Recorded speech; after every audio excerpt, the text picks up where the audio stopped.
Breakfast at Tiffany's. What's up, Lakers fan? Welcome back to another episode of Breakfast at Tiffany. Tiffany here. How are you feeling now? I know it's a very difficult loss. The Lakers strike snap. Well, I know it's very difficult. I had a very tough time watching the game. But honestly, this one somehow gave me the real playoff vibes. Final score, Pistons 113, Lakers 110.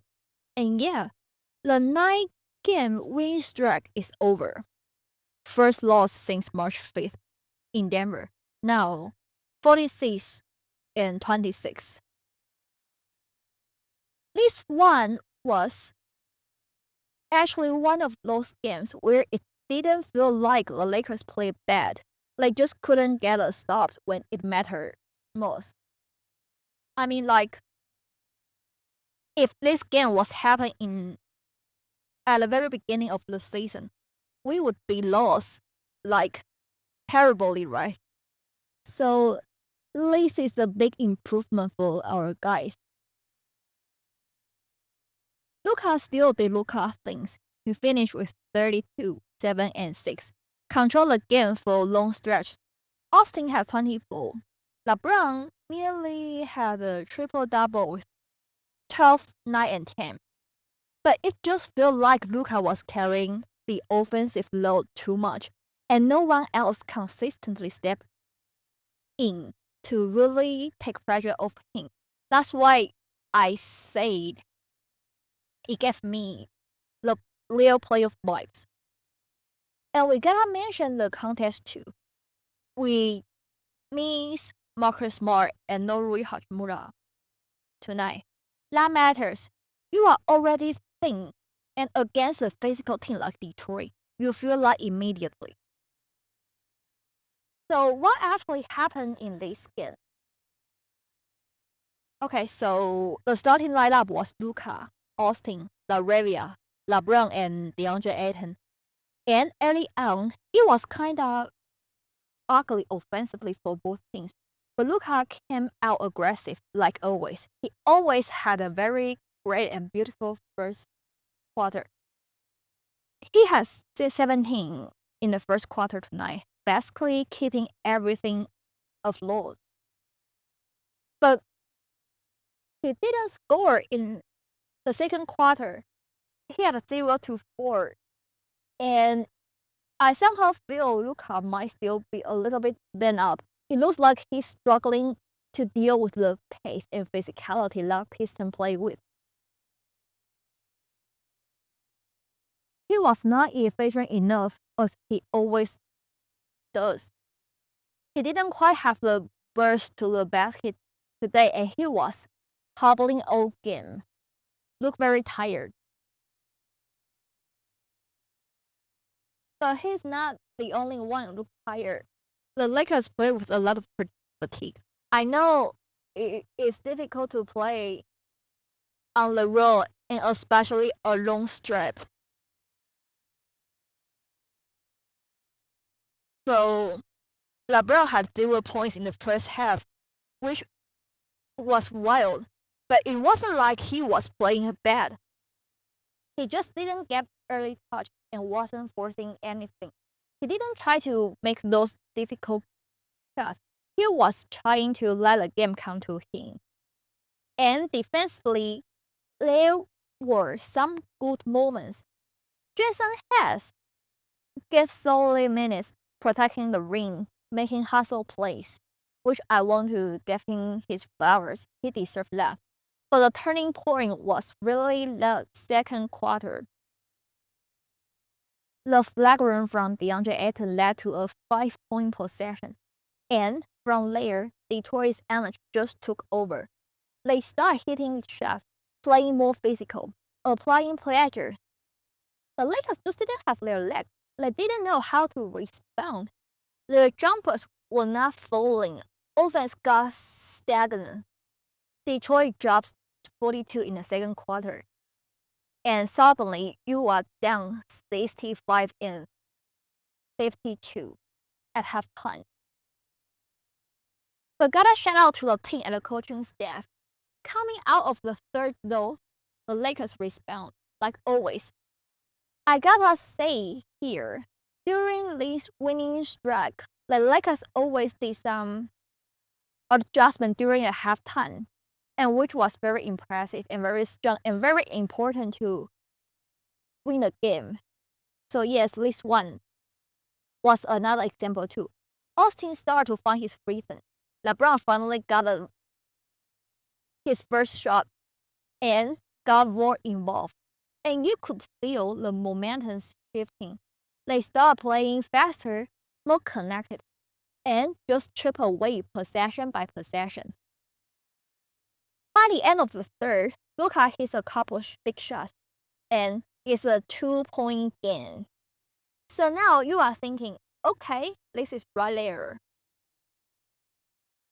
But the fourth quarter, that's where it's late. Too many turnovers. That really killed the Lakers. You give a team like Detroit extra possessions, especially when you are already struggling to get stops. It's tough to recover. And the biggest thing was, every time the Lakers made a push, Detroit had an answer. Jenkins, especially. Every big moment, he just kept them steady. But still, the Lakers felt they tried to respond. Luka Doncic had the look to take the lead.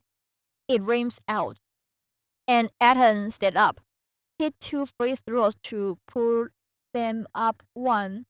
Austin hit that tough floater to take the lead again, but again, Detroit answered right back.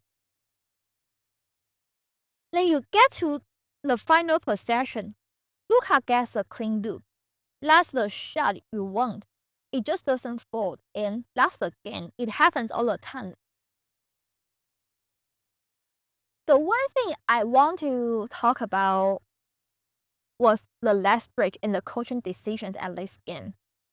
Okay, the thing was that you are up 110 and 109 under a minute left, and you have got 2 timeouts remaining on your hand, and you don't go to a full defensive lineup.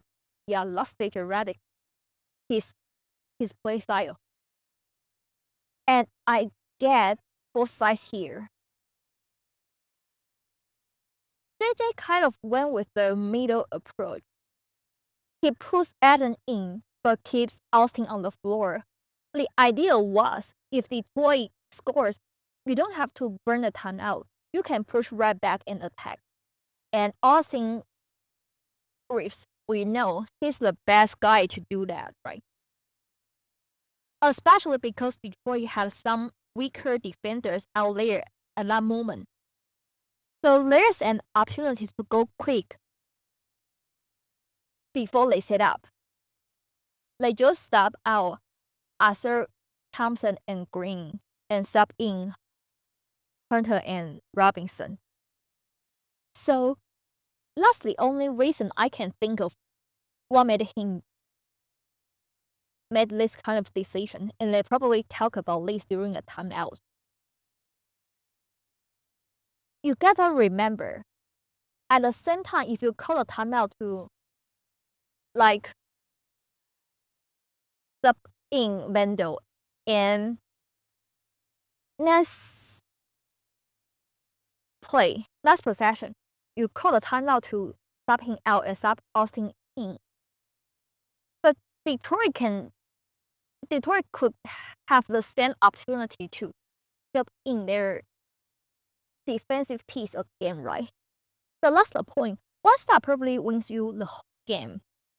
And without Smart, you really feel the lack of a true defensive closer. That's the kind of moment where his presence changes everything. We really miss him. So it's a tough balance. I understand the logic, but it didn't work out. Overall, though, this was not a terrible loss. This is not utterly loss. I somehow proud of our guys because I don't want to blame the refs for this loss. It was physical, it was competitive, it felt like a playoff type game, but it does highlight some real things. Like when Luka is doing this much, you need more consistent help, not just numbers, but timely impact. And letting games, defense has to be your identity. It's how you close. Remember, defense wins the game. And again, missing Smart and Louis really showed tonight. The good news is the schedule gets a little lighter from here. We've got Indiana, Brooklyn, Washington, Cleveland coming up. Good chance to reset, get the legs back, stack some wins again. But yes, I know this one stings a little because it felt winnable the whole way. But I'm just glad it happened in the regular season. We gotta think about this and make some change. So we'll be flying in the playoff, okay? So let's keep it going. Let's go Lakers. You guys have a great day. Take care. I'll talk to you very soon.